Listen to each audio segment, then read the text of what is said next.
Good morning. আজকে আরেকটা সকাল। আমরা এখন যাচ্ছি গার্ডেন অফ দ্য গডসের দিকে।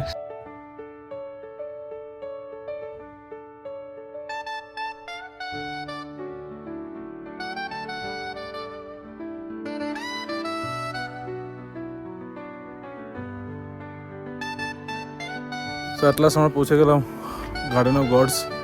আমার পিছনে দেখতে পাচ্ছেন সেই ন্যাচারাল ফর্মেশনের রকসগুলো। এখন আমরা আস্তে আস্তে ট্রেল ধরে একটু এগিয়ে যাব এই রকগুলোর দিকে। সো এটা যেহেতু পাবলিক পার্ক, এটার জন্য কোনো এন্ট্রি ফি নেই।